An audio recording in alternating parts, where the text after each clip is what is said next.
বাবা বলেন, মন দে, পাঠে আমার মন বসে না, কাঁঠাল চাপার গন্ধে।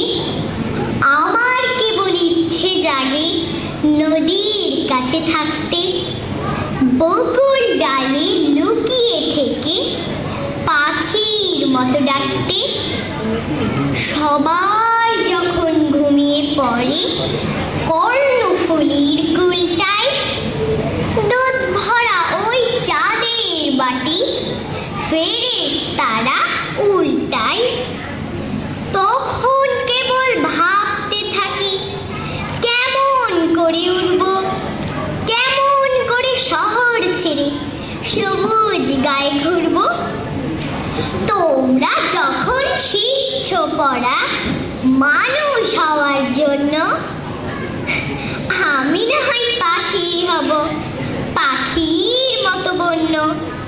ধন্যবাদ।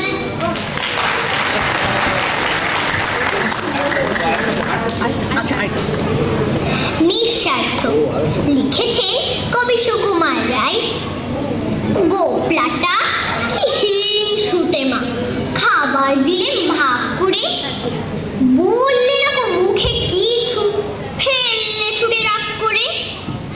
জ্যাঠাই মাঝে মেঠাই দিলেন দু ভাইতে খাও বলে, 10টি ছিল একটি তাহার চাপতে দিলেন খাও বলে।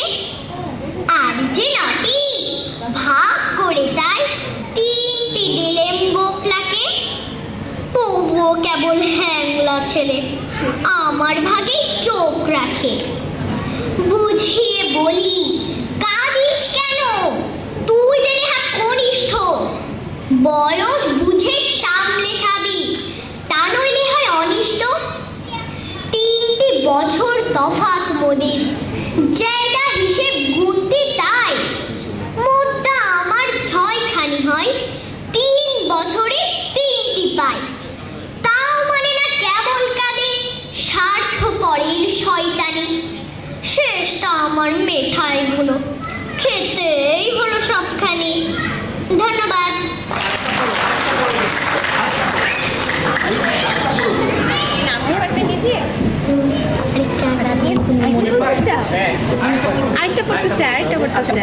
ও একটু চিন্তা করে তারপর বলো। দুষ্টু লিখেছেন আমাদের বিশ্বকবি রবীন্দ্রনাথ ঠাকুর। তোমার কাছে আমি দুষ্টু, ভালো যে আর সবাই, মিত্তির দে কালু নীলু ভারী ঠান্ডা কভাই। জ্যোতিষ ভালো, সতীশ ভালো, নেরা নবীন ভালো। তুমি বলো ওরাই কেমন, ঘর করে রয় আলো। মাখন বাবুর 2টি ছেলে, দুষ্টু তো নয় কেউ, গেটে তাদের কুকুর বাঁধা, করতেছে ঘেউ ঘেউ। 5 কড়ি ঘোষ লক্ষ্মী ছেলে, দত্ত পাড়ার গবাই। তোমার কাছে আমি দুষ্টু, ভালো যে আর সবাই। তোমার কথা আমি যেন শুনিনি কখনোই, জামা কাপড় যেন আমার সাফ থাকে না কোনোই। খেলা করতে বেলা করি, বৃষ্টিতে যায় ভিজে। দুষ্টুপনা আরো আছে, অমনি কত কি যে। বাবা আমার চেয়ে ভালো, সত্যি বলো তুমি, তোমার কাছে করেননি কি একটু দুষ্টুমি? যা বলো সব শুনেন তিনি, কিচ্ছু বলেন না গো। খেলা ছেড়ে আসেন চলে, যেমনি তুমি ডাকো। ধন্যবাদ।